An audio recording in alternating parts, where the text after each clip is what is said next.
Tasting Wine. I'm Toth. And I'm Haley, and today we are tasting wine. We are trying Markham. Markham. This is a Merlot from Napa Valley. Merlot. It's a 2016. That's what I know so far. And that's it. That's it. Show's over. But on the back, they said they've been winemaking back to 1879. Yes. Which is a long time ago. That is a long time ago. But technically, the first vintage of Merlot is 1880.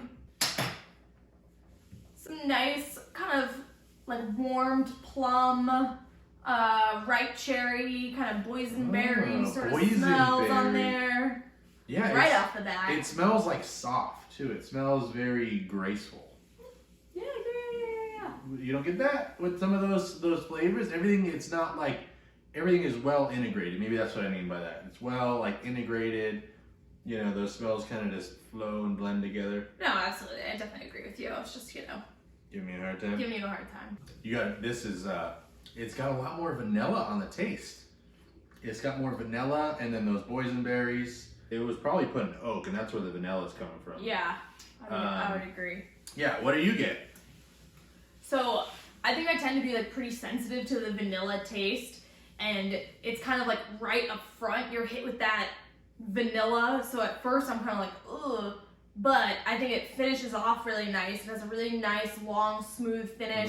Mm-hmm. A little acidic, but not like overpowering. A nice level of acidity. Like this would hold up to some food pretty well. But yeah, it's pretty solid. I mean, this is $20. $20 for a Napa Merlot. I mean, Merlot is I think it's on its way back. I think Merlot is bouncing back. I think it's bouncing back, and Pinot Noir is taking its place as like the shitty wine because there's so many shitty Pinot Noirs out there. That's very true. I guess ever since Sideways, Merlot plummeted. I never saw Sideways, so I never got this reference. Oh, we'll watch it. We'll watch it one of these days. I heard that it's a little gnarly in some scenes. Oh yeah, it's great.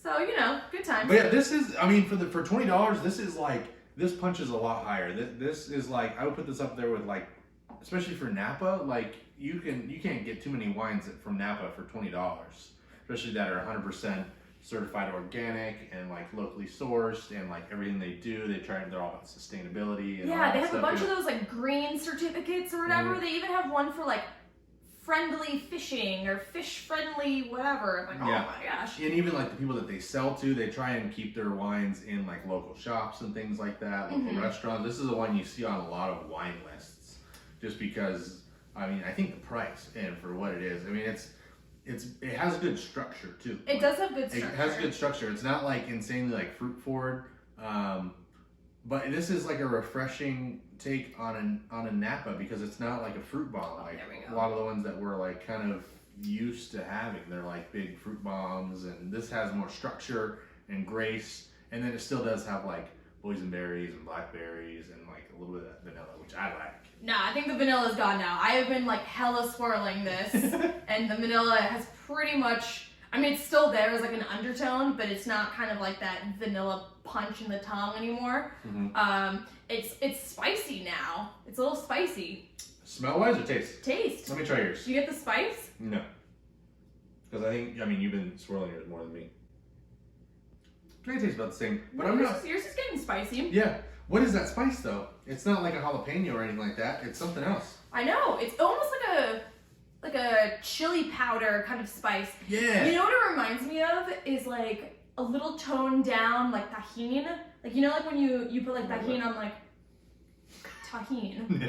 Yeah. You put it on like pineapples or cucumbers or whatever. Yeah. It kind of reminds me as if you like put that on like the specific fruits that we're getting in this wine. So if you like put it on blueberries, blackberries, boysenberries, cherries. Yeah. Put all that on there and then kind of like mashed it. Yeah, I like that. I like this wine. This would be a crowd pleaser. This you want to eat with food though. I think it definitely needs food because it has that structure that needs to like stand up to something. And drinking on its own, and just like you want more from it. So I think with some sort of food, this could really shine. At $20, I say it's a banger though. I think this is pretty sweet for $20. Oh, for sure. But also, like, Markham is like a huge name in Napa Merlot. Oh yeah. They were like one of four people or four producers, I should say, in Napa, like making Merlot at that time, and then now they've been, you know, kind of recognized for their Merlot. They also make like Cabernet, Sauvignon Blanc, and Chardonnay. I mean, if you survive sideways, like, you know, you're still committed to making Merlot. That's kind of what it is. What happened is it got rid of all of the shitty Merlot producers because Merlot was getting so big that there was just so many shitty ones out there. The movie came along, destroyed it all. They said, you know what?